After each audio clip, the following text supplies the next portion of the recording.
गुरु प्यारी सास संगत जी, राधा स्वामी संगत जी। आज की ये साखी उत्तराखंड के एक परिवार की सच्ची घटना है।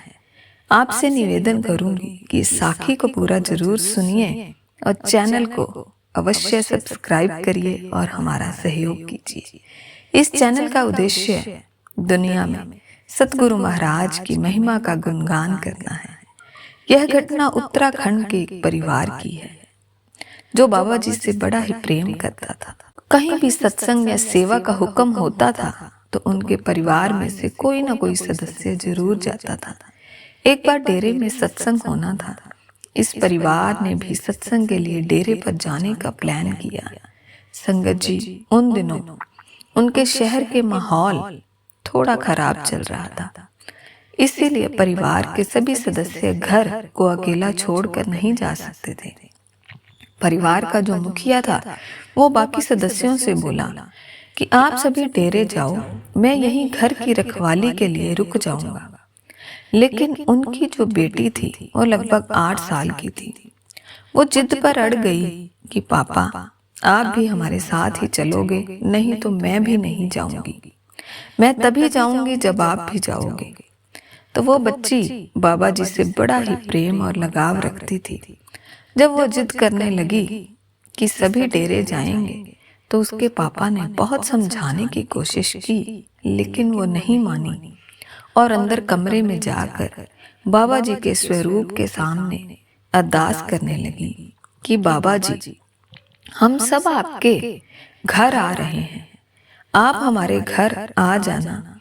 ऐसे ही रात हो गई और वो सब सो गए। सुबह जब जाने का समय आया तो वो बच्ची फिर से जिद पर अड़ गई कि पापा भी जाएंगे, नहीं तो मैं भी नहीं जाऊंगी। बच्ची की जिद देखकर उसकी माँ कहने लगी, आप क्यों चिंता करते हो, आप भी साथ चलिए, हमारे सतगुरु महाराज अपने आप देख लेंगे। इसके बाद बच्ची के पापा ने एक पड़ोसी को बुलाया और उसको अपने जाने की बात बताई और कहने लगे कि हम 3-4 दिन में आ जाएंगे, तब तक आप हमारे घर का ध्यान रख लेना। पड़ोसी बोला, आप बिल्कुल भी चिंता मत करो, हम आपके घर का ध्यान रख लेंगे। ये कहकर वो परिवार डेरे जाने के लिए निकल पड़ा।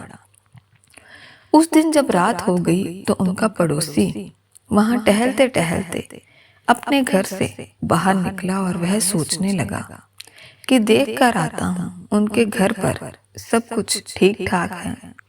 जैसे ही वह उनके घर की तरफ बढ़ा तो वह देखता है कि गेट के आगे एक सरदार जी कुर्सी लगाकर बैठे हुए हैं। तो उसके मन में आया कि वह परिवार वाले तो मुझसे कहकर गए थे कि घर का ध्यान रखना, फिर यह सरदार जी कौन है जो गेट के आगे बैठे हुए हैं। चलकर बात करता हूँ। जैसे ही सरदार जी के पास गया तो उनसे जाकर कहने लगा, भाई आप कौन हो और आप यहाँ पर क्यों बैठे हो? तो सरदार जी कहने लगे कि मैं इस परिवार का काफी करीबी रिश्तेदार हूँ। तो वह पड़ोसी कहने लगा कि मैंने तो आपको पहले कभी यहाँ पर नहीं देखा। तो सरदार जी कहने लगे कि मैं तो इनके घर अक्सर आता जाता रहता हूँ, आपने कभी मेरी तरफ ध्यान नहीं दिया होगा। वह पड़ोसी इतनी बात कहकर अपने घर की तरफ वापस चला गया और अपने मन में ही सोचने लगा कि यह कौन सा करीबी रिश्तेदार है, मुझे तो वह लोग इसके बारे में कुछ भी बताकर नहीं गए। ऐसे ही दूसरे दिन वह सरदार जी के पास आया और वह कहने लगा कि भाई जी, आप कुछ खाओ पियोगे? अगर आपको किसी चीज की जरूरत है तो आप हमसे बताइए, मैं चाय पानी कुछ लेकर आता हूँ। इस पर सरदार जी कहने लगे, मुझे किसी चीज की कोई जरूरत नहीं है, मेरा घर पास में ही है, मैं खाना खा कर ही आता हूँ। तो वह पड़ोसी फिर अपने घर की तरफ निकल गया। ऐसे ही 4 दिन गुजर गए थे और वह जो सरदार जी थे वह उनके गेट के आगे ही बैठे हुए थे। 4 दिन बाद वह परिवार अपने घर वापस गया। जब पड़ोसी को मालूम चला कि उसने मालूम चला तो उसने सोचा वह परिवार वाले आ गए हैं, उनसे मिलकर आता हूँ। जब वह पड़ोसी परिवार वालों से मिलने आया तो कहने लगा, आपका सफर कैसा रहा? परिवार वाले बोले, सतगुरु की कृपा से सब अच्छा रहा। फिर वो पूछने लगा कि क्या आपने हमारे घर का ख्याल रखा था? तो वह पड़ोसी हंसने लगा और कहने लगा, क्यों आप भाई मेरा मजाक बना रहे हो? आप तो बड़े तेज निकले। मुझे भी कह कर गए कि मेरे घर का ध्यान रखना, और आप किसी सरदार जी को भी घर पर छोड़ कर गए थे। वह सरदार जी 4 दिन गेट के आगे ही बैठे रहे। यह बात सुनकर उनके परिवार वाले सोच में पड़ गए कि ये पड़ोसी क्या बोल रहा है। वो बोले, हम तो किसी को अपने घर पर नहीं छोड़कर गए थे, ना ही हम किसी को कह कर गए थे कि गेट के आगे बैठना। तो आप ये सब कैसे क्या कह रहे हो? वह पड़ोसी कहने लगा, भाई मुझे नहीं पता है। वह सरदार जी 4 दिन आपके गेट के आगे ही बैठे रहे थे। यह बात कहकर वह पड़ोसी वहां से अपने घर वापस चला गया।